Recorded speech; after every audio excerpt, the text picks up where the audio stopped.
आणि त्या मर्यादांमध्ये राहून त्यांनी आदर्श प्रस्थापित केला आणि नराचा नारायण झाला, म्हणून आज तागायत रामकथा आपल्याला सगळ्यांना आदर्श वाटते आणि वाटत राहील. ही आदर्श स्थिती पोचण्यासाठी, आदर्श स्थितीला पोचण्यासाठी खूप सारे कष्ट असतात. कोणतीही मोठी माणसं बघा, आज आपल्या आजूबाजूला जी काही समाजामध्ये मोठी माणसं आहेत ती आधी कठोर परिश्रमातून गेलेली असतात, म्हणून त्यांना काहीतरी क्षेत्रातले आदर्श आपण म्हणत असतो. तर म्हणून रामाचं आयुष्य सुद्धा खडतर आहे, कठोर आहे आणि म्हणून तो आदर्श पदाला पोहोचू शकला. आणि राम आपण एकेरी उल्लेख करतो, याचाच अर्थ तो आपल्या प्रचंड जवळचा आहे. आपण आईला सुद्धा अगं आई म्हणतो, तर इतक्या जवळचं आपलं जेव्हा कुणीतरी असतं तेव्हा आपण एकेरी उल्लेख करू शकतो. तर अशा हा आपल्या सगळ्यांच्या अंतरंगात वसणारा राम. आता सामाजिक परिस्थितीचा जेव्हा आपण विचार करतोय, तर आजच्या काळामध्ये साधारण आपल्याला घरोघरी असं चित्र बघायला मिळतं की प्रत्येकाला आपापली स्पेस हवी असते. तर भांड्याला भांडं लागतंच, त्याला घर म्हणलं की ते असतंच, पण त्याचा किती विचार करायचा आणि त्याला कुठपर्यंत वारं घालायचं हे आपल्या हातात असतं. तर वंदनीय मावशींनी याच्यासाठी खूप छान उपमा दिली. त्या असं म्हणायच्या की कुटुंब हे लिंबू सरबतासारखं असावं. तर लिंबू सरबत म्हणजे काय की लिंबू, मीठ, साखर आणि पाणी हे सगळे प्रत्येकाचे एकमेकांच्या विरुद्ध असलेले गुण, आंबट, गोड, खारट आणि सगळ्यांना सामावून घेणारं पाणी, अशा विरुद्ध चवी एकत्र आल्यानंतर सुद्धा एक छान पदार्थ तयार होतो आणि तो पिताना एक वेगळी गोडी जाणवते.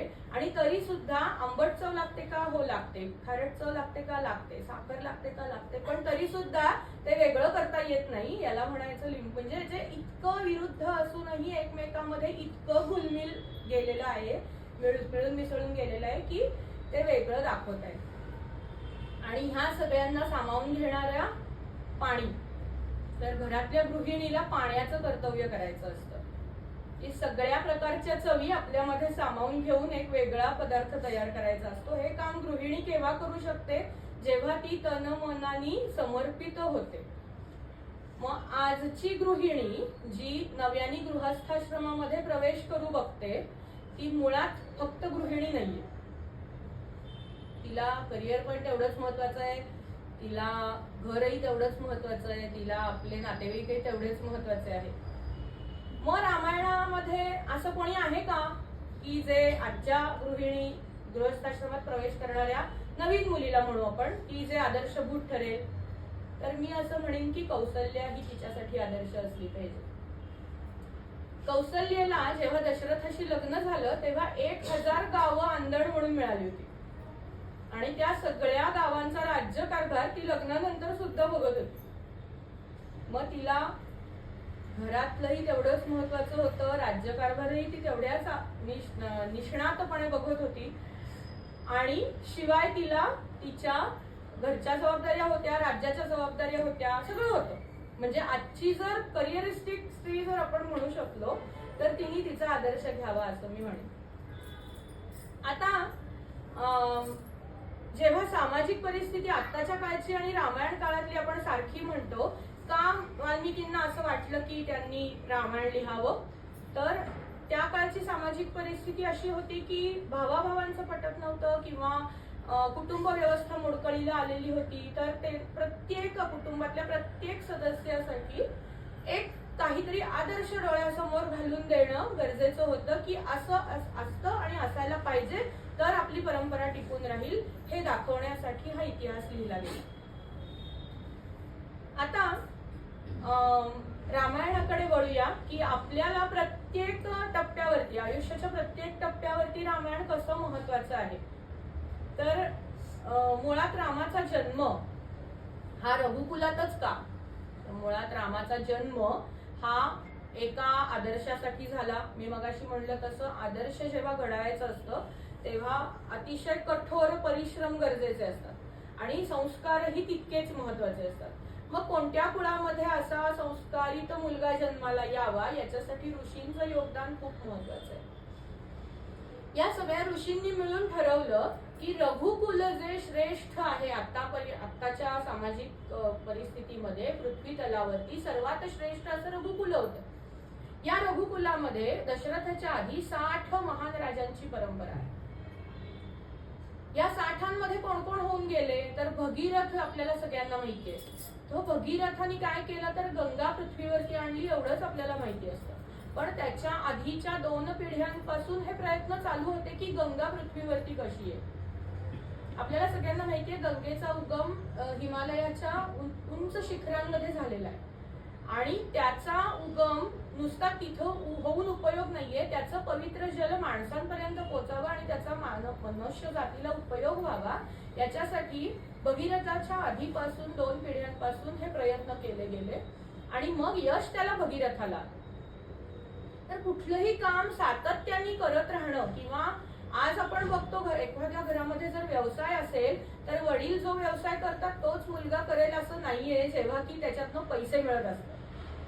इथे तर काय होतं की जनतेच्या कल्याणासाठी काहीतरी करायचं होतं आणि जे वडिलांनी केलं तेच मुलांनी केलं तेच नातवांनी केलं असं आपण बघतो की एखादं एम ठेवून जनतेच्या हितासाठी काहीतरी 3 पिढ्या खपून एखादी गोष्ट करू शकणं हाही एक आदर्श ठरू शकतो. आपल्याला सगर राजाचं नाव ऐकून माहिती असेल, तोही हाच रघुकुळातला आहे. सगर राजांनी समुद्री व्यापाराला चालना दिली.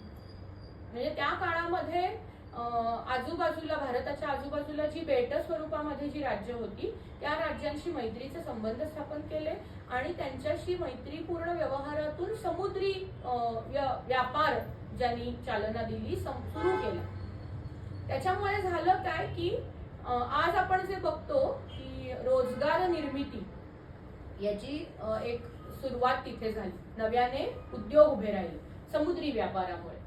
तर अशा प्रकारे जनतेचं हित बघणारे राजे 1 नाही 2 नाही 60 महान राजांची परंपरा. आणि नुसते ते कामाच्या बाबतीत आदर्श आहेत का तर तसं नाही. ते नीतिमत्ता आणि गुणवत्ता या सगळ्यांमध्ये आदर्श आहे. रघुकुलाचं एक वाक्य आपल्याला माहिती आहे की प्राण जाय पर वचन न जाय. म्हणजे एकदा तोंडातून वचन गेलं की गेलं, त्यासाठी ते लोक वाटेल ते करू शकतात. तर अशी ही नीतिमत्ता गुणवत्तेने वागणारी ही कुल परंपरा आहे आणि म्हणून या परंपरेच्या पार्श्वभूमीवरती रामाचा जन्म. आता दशरथ हा सुद्धा खूप महान राजा आपण म्हणू शकतो. एक तर अयोध्या म्हणजे जी जिंकली जाऊ शकत नाही अशी नगरी, तर अशा नगरीचं निर्माण करणं आणि ती म्हणजे आपण म्हणतो ना की पहिला नंबर मिळवणं सोपं असतं पण तो टिकवून ठेवणं अवघड असतं.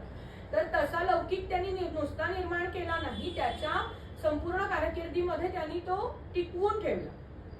आणि शिवाय आपण असं बघतो की देवासुर संग्रामांमध्ये त्यांनी कित्येकदा देवांना मदत केली वगैरे वगैरे. आणि मग आपण असंही ऐकतो की त्याचे पक्षीराज जटायू असतील किंवा निषादराज गुह असतील किंवा आपल्या जंबुवनासारखे काही लोक असतील की जे मानवा व्यतिरिक्त सगळ्या प्राणी मात्रांमध्ये सुद्धा त्यांचे सलोख्याचे संबंध होते. असं आपण जेव्हा बघतो तर राजा हा कसा असावा की फक्त माणसापुरतं मर्यादित त्यांनी त्याचं जीवन ठेवलेलं नाहीये. त्यांनी त्याचं जीवन पृथ्वीवरच्या सर्व प्राणी मात्रांशी एकरूप केलेलं आहे. आणि म्हणून राजाला कित्येक वर्ष मूल नाही याचं दुःख सगळ्या प्राणी मात्रांमध्ये सुद्धा आहे. राजाचं दुःख ते प्रजेचं दुःख हे कधी होऊ शकतं तर जेव्हा राजाबद्दल काहीतरी तळमळ असेल तेव्हा. आणि राजाबद्दल तळमळ कधी असेल तर राजाचा व्यवहार त्यांच्याशी त्या पद्धतीने त्या म्हणजे आपुलकीचा प्रेमाचा आणि शिवाय त्यांच्या हिताचा असा जेव्हा राजाचा व्यवहार असेल तेव्हा राजाबद्दल आपुलकी तळमळ असेल. आणि मग राजाला मूल नाही याचं दुःख नुसत्या प्रजाजनांना नाही तर सजीव सृष्टीला होत. एखाद्या घरात मूल जन्माला येतं तर घरातलं वातावरण बदलतं हे स्वाभाविक आहे. म्हणजे दशरथाच्या घरामध्ये रामाचा जन्म झाला तर नुसत्या राजपरिवाराला आनंद झाला तर ते स्वाभाविक आहे. पण त्याचबरोबर पक्ष्यांना प्राण्यांना आनंद का व्हावा. म्हणजे आपण असं बघतो की फक्त माणसासाठी नाही तर त्याचं जीवन हे संपूर्ण सजीवांसाठी आपुलकीचं होतं.